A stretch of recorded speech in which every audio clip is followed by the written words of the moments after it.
मोदी के आने के बाद प्रशांत भूषण जी का ये धंधा पानी बंद हो गया है, तो अब ये जजों पर आरोप लगाना शुरू कर दिए हैं।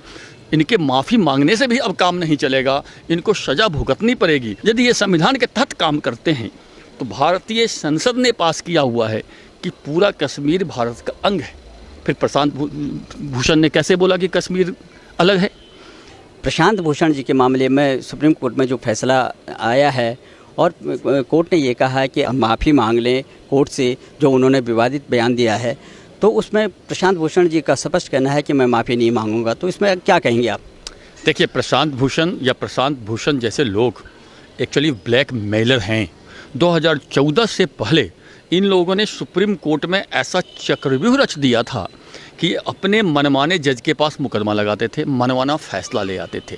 मोदी के आने के बाद 2014 के बाद इनकी स्थिति बदल गई है।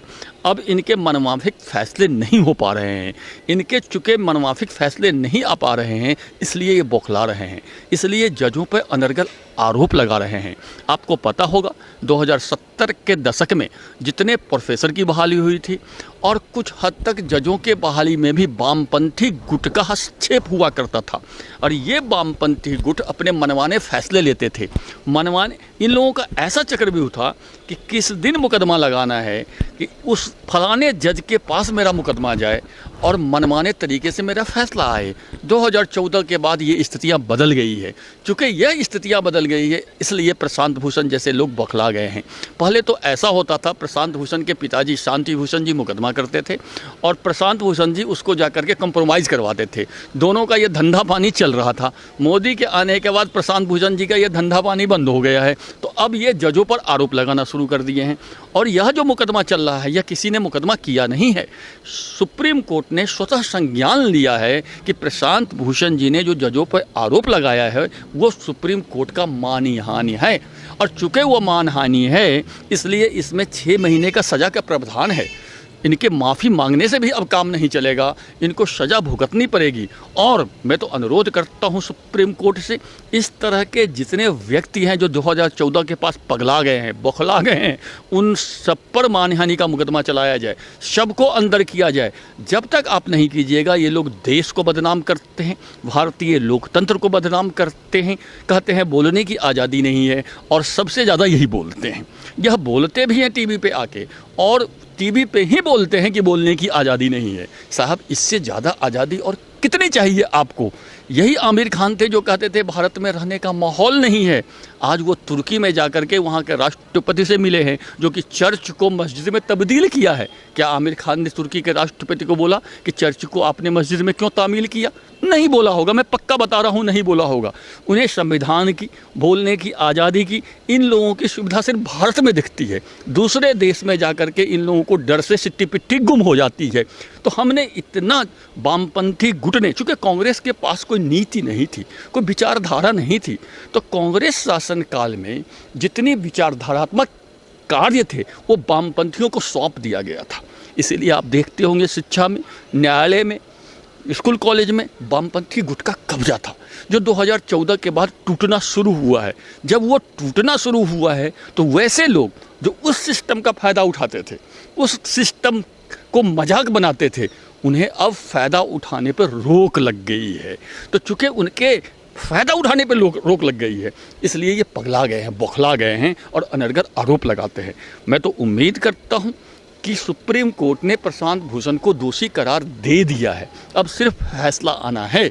दोषी हैं, इसमें अब कोई शक नहीं है। प्रशांत भूषण जी अपील करने के लिए भी गए थे, सुप्रीम कोर्ट से उनका अपील भी खारिज हो चुका है। अर्थात अब इनको सज़ा मिलेगी, चाहे वो सज़ा 6 महीने की मिले या 6 दिन की मिले, सज़ा होती है। क्योंकि प्रशांत भूषण का हमेशा इतिहास रहा है, वो तो भारत को बांटने का इतिहास रहा है। वो कश्मीर की आज़ादी की बात करते हैं, उनके वो केजरीवाल जी सिक्किम को अलग देश बताते हैं। इनका जो ये गुट है वह देश को खंड खंड करना चाहता है, देश में बिखराव पैदा करना चाहता है, नक्सलवाद पैदा करना चाहता है। अब इस तरह के जितने आदमी को देखें, चाहे अरविंद केजरीवाल हो, चाहे प्रशांत भूषण हो, चाहे रवीश कुमार हो, सबका एक ही एम है कि देश में अव्यवस्था फैले, देश में अराजकता फैले। ये 2014 के बाद देश शांति कैसे है, क्योंकि इन्हें ये बर्दाश्त नहीं हो रहा है, इसलिए ये कुछ भी आरोप लगा देते हैं। मैं पुनः कहता हूँ कि सुप्रीम कोर्ट इन्हें दोषी करार दे चुका है, इनको सज़ा मिलेगी और जिससे कि प्रशांत भूषण जैसे जैसे अन्य लोगों को भी इससे सबक मिलेगा। कश्मीर पर जब प्रशांत भूषण जी ने बयान दिया था तो इनकी बड़ी पिटाई हुई थी, आपने वो वीडियो भी देखा होगा, फिर भी ये नहीं सुधरे। अब सुप्रीम कोर्ट के सज़ा के बाद मैं उम्मीद करता हूँ कि ये सुधर जाएंगे। तो ट्विटर पर भी कई बार वो इस तरह से बयान ये जो ट्वीट करते हैं और फिर माफ़ी मांगते हैं, जैसे पहले पिछली बार रामदेव जी के मामले में हुआ था तो वहाँ भी माफ़ी मांगा इन्होंने। इस बार सरकार की नीतियों को देख करके इतने बौखला गए, विवादास्पद जो ये बयान देते हैं और फिर ट्विटर पर जब ये माफ़ी मांग लेते हैं तो कोर्ट से माफ़ी मांगने से क्या हो जाएगा? देखिए, इस तरह का जो गुट है उसे 2014 के बाद हर चीज़ से तकलीफ़ है, उसे हर चीज़ से तकलीफ है कि नई शिक्षा नीति क्यों आई, उन्हें इससे तकलीफ़ है कि गरीबों को 5 महीने का मुफ्त राशन क्यों दिया जा रहा है, इन्हें इस चीज़ से सब तकलीफ़ है कि किसान निधि में 6,000 रुपया देश के हर किसानों को क्यों दिया जा रहा है, इन्हें इस चीज़ से तकलीफ़ है कि 2 रुपये किलो गेहूँ 3 रुपये किलो चावल पूरे देश में क्यों दिया जा रहा है। इन्हें हर उस चीज़ से तकलीफ़ है जिससे देश के जनता को फ़ायदा पहुँचती है, क्योंकि ये इनको वो सूट नहीं करता है। इनको सूट करता है तनावपूर्ण माहौल, इनको सूट करता है अराजकता, जिससे कि ये अपनी फ़ायदा उठा सके। और वो फ़ायदा उठाने के बाद जो 2014 के बाद जो सरकार आई है वो फ़ायदा उठाना इनको बंद हो गया है। क्योंकि यदि आपका आमदनी बंद हो जाता है और आपके विचारों की प्रसार जब बंद हो जाती है तो आप में एक तरह का फ्रस्ट्रेशन आता है। तो इस तरह के लोग फ्रस्ट्रेशन में अनाप शनाप बकते हैं। आप यदि फेसबुक उठाइए, 4-5 पूर्व पत्रकार हैं, वो रोज़ सुबह शाम मोदी को गाली देने का ही एकमात्र एजेंडा है। कल देख लीजिए, कल सुशांत सिंह का फैसला आया, हर टीवी चैनल के लिए एक प्राइम विषय था, रवीश कुमार के लिए ये विषय था ही नहीं। तो ऐसे ऐसे लोगों को जब तक सज़ा नहीं मिलेगी तब तक ये लोग सुधरेंगे नहीं। वैसे देश की जनता में जो जागरूकता आई है 2014 के बाद, उसमें अब इन लोगों के बात पे कोई ध्यान नहीं दे रहा है। लेकिन ध्यान भले नहीं दे रहा है, ये लोग अपनी पुरजोर कोशिश कर रहे हैं कि अव्यवस्था में कैसे फैलाऊं। तो उस अव्यवस्था यदि एक आदमी भी देश में फैलाने वाला है, कहा जाता है कि एक सरी मछली सारे तालाब को गंदा कर देती है, तो एक सरी मछली भी हमारे तालाब में प्रशांत भूषण जैसे जैसे हैं, तो हमारा कर्तव्य है कि उनका इलाज करें, उनको स्वस्थ करें। मानसिक रूप से वो स्वस्थ रहेंगे तो देश भी हमारा पूर्णतः स्वस्थ रहेगा। ठीक है, 99% लोग स्वस्थ हैं, लेकिन 1% भी अस्वस्थ है, प्रशांत भूषण जैसे और कुछ 4-5 पत्रकारों जैसे जिनकी मानसिक विकार है, मानसिक बीमारी है, उनको स्वस्थ करने की जिम्मेवारी भी हमारी है। हम चाहते हैं कि वो स्वस्थ हो और देश के भले के लिए काम करे, ना कि देश को तोड़ने के लिए काम करे, देश के विरुद्ध काम करे, ऐसा हम कामना करते हैं। और सुप्रीम कोर्ट के इस फैसले के बाद इस पथ पर हम अग्रसर होंगे, ऐसा मुझे उम्मीद है। जैसे कि टुकड़े टुकड़े गैंग का जहाँ तक सवाल है, उनका कहना है कि प्रशांत भूषण सावरकर थोड़ी हैं जो कि माफ़ी मांग लेंगे, तो क्या मतलब होता है इसका? असल में ये लोगों के पास इतिहास की जानकारी नहीं है। मैं आपको बताऊं, जो आदमी संविधान की दुहाई देकर के बात करे वो समझिए फर्जी आदमी है। सावरकर के बारे में इन्हें पता नहीं है। सावरकर ने कतई माफ़ी नहीं मांगी थी। सावरकर ने अंडमान निकोबार के काला पानी जेल में था। वह एक अपने नीति के तहत उन्हें लगता था कि जेल से बाहर रहकर भारत के स्वतंत्रता के लिए मैं ज़्यादा काम कर पाऊँगा, तो वो बाहर निकलने की तरकीब लगाते थे। वो उन्होंने माफ़ी नहीं मांगी थी। उनका यदि लेटर देखा जाए तो ये लोग फर्जी आदमी हैं जो बोलते हैं माफ़ी मांगी थी, झूठ बोलते हैं जो बोलता है माफ़ी मांगी थी। उन्होंने तो सिर्फ इतना लिखा था कि मुझे जेल से बाहर निकाल दिया जाए, मैं हिंसा नहीं करूँगा। ये माफ़ी मांगना नहीं होता है। हिंसा नहीं करूँगा ये कहना अच्छी बात है, हिंसा नहीं भी करनी चाहिए, मैं तो इसका सपोर्ट हूँ। सावरकर को लगता था कि जेल से बाहर मैं रहूँगा तो लोगों को मोबिलाइज कर पाऊँगा, लोगों को उत्प्रेरित कर पाऊँगा और देश के आज़ादी के लिए ज़्यादा काम कर पाऊँगा। तो सावरकर ने ये कहा था। तो ये इन्होंने एक सिंबॉलिक बना लिया है कि सावरकर ने माफ़ी मांगी थी, जो झूठ है, फर्जी है। असल में इन लोगों को कुछ पता नहीं है, ये अनर्गल इनका प्रलाप है, नंबर 1। नंबर 2, यह टुकड़े टुकड़े गैंग भी जो भी बात करेगा वो संविधान की दुहाई देकर ही बात करेगा। असल में इनको संविधान से कोई मतलब नहीं होता है। सुप्रीम कोर्ट का जो फैसला आता है वो संविधान के तहत ही आता है।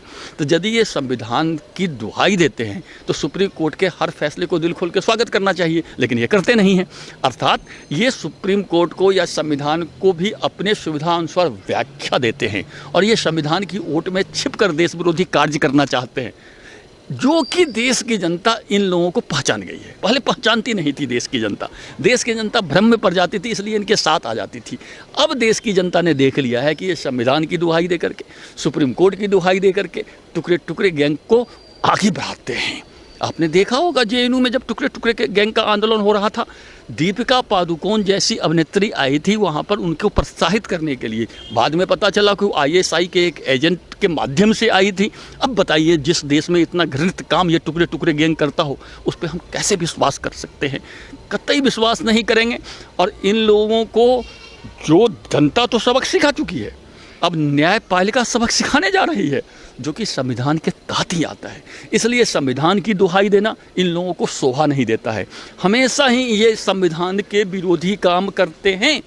यदि ये संविधान के तहत काम करते हैं तो भारतीय संसद ने पास किया हुआ है कि पूरा कश्मीर भारत का अंग है।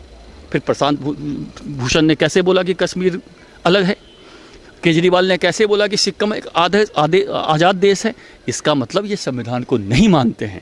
जहाँ इनको मतलब होता है छुपने के लिए, वहाँ संविधान रूपी छाता को अपने ऊपर लगा लेते हैं कि मैं बहुत अच्छा आदमी हूँ, मैं संवैधानिक आदमी हूँ, मैं देश हित की बात करता हूँ। वास्तव में उसके ओट में ये देश विरोधी बातें करते हैं, जो इनकी पकड़ी जा चुकी है।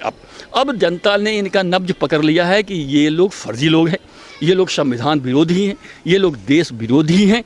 और इसीलिए इनकी ये बौखलाहट है।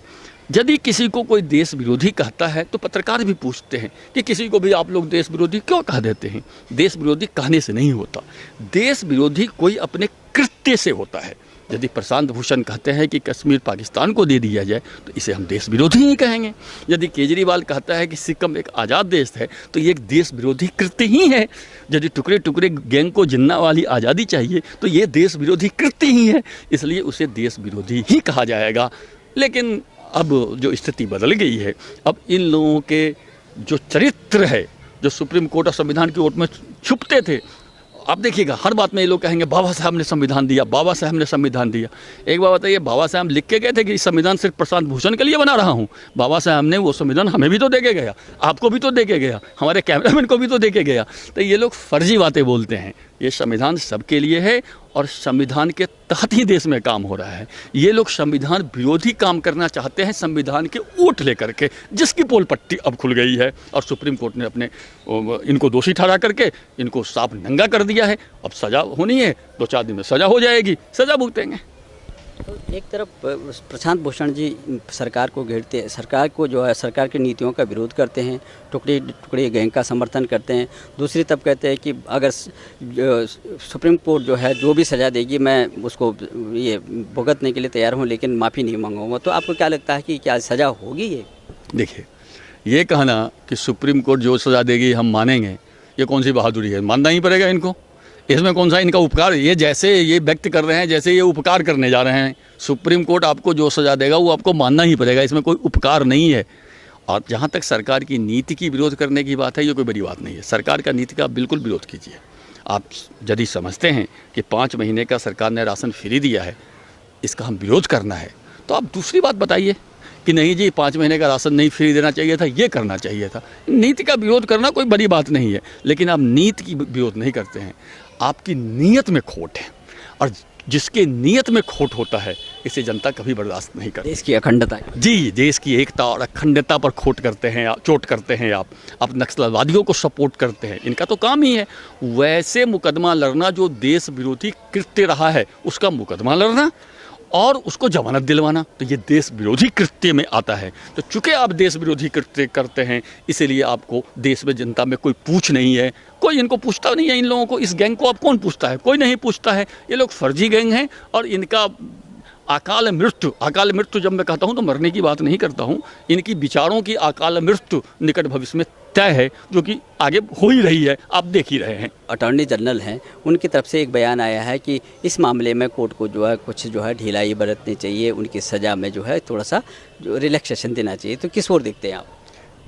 देखिए, अब ये तो सुप्रीम कोर्ट ने स्वतः संज्ञान लिया है, किसी ने मुकदमा तो किया नहीं है, सुप्रीम कोर्ट ने दोषी करार दे दिया है। अब इसमें रियायत बरतना नहीं बरतना सुप्रीम कोर्ट के हाथ में है। सुप्रीम कोर्ट 1 घंटे की सज़ा भी दे सकती है, 1 दिन की भी दे सकती है, मैक्सिमम 6 महीने की भी दे सकती है। अब इसे सुप्रीम कोर्ट के तय करना है। ठीक है, सरकार के अटॉर्नी जनरल ने बयान दिया है, सरकार के अटॉर्नी जनरल ने समझता होगा कि ये लोग भटका हुआ नौजवान है, अब इसको क्या मरे हुए को मारूं, ये लोग ऐसे ही मर रहा है, देश की जनता उसे ऐसे ही मार रही है, कोई इसको विचारधारा का सपोर्ट नहीं कर रहा है तो ऐसे ही मर जाएगा। तो सुप्रीम अटॉर्नी जनरल ने दे दिया होगा बयान। लेकिन अब ये चूंकि कोर्ट में मामला है, कोर्ट ने इनको दोषी पाया है, कोर्ट इनको सजा देगी। वो 1 दिन का भी दे दे, 1 घंटा का दे दे, सजा होता है। 1 रुपये का भी जुर्माना इन पे लगाती है तो इनके मुंह पे तमाचा है। और इनको आगे से सावधानी रखनी चाहिए कि इस तरह का वक्तव्य हम ना दें और देश के पक्ष में काम करें, देश को आगे बढ़ाने के लिए काम करें। हम उम्मीद करते हैं कि प्रशांत भूषण आगे से ऐसा ही करेंगे। 2-3 दिन का समय दिया हुआ है कि अपने बयान पे पुनर्विचार करने के लिए। क्या लगता है आपको कि क्या सद्बुद्धि आएगी उनको और क्या कुछ ये तो माफ़ी तुरंत मांग लेगा। मैं आपको बताऊं, ये माफ़ी तुरंत मांग लेगा। इसे लगेगा कि मुझे सज़ा हो जाएगी तो तुरंत माफ़ी मांग लेगा। ये अभी सोच रहा होगा, लेकिन देखिए क्या होता है। अब हमें लगता है कि भगवान इन्हें सद्बुद्धि दे। हम तो उम्मीद करते हैं, कामना करते हैं कि भगवान इन्हें सद्बुद्धि दे और ये सज़ा से बच पाएँ और आगे से ऐसा काम नहीं करें, ऐसा मैं उम्मीद करता हूँ।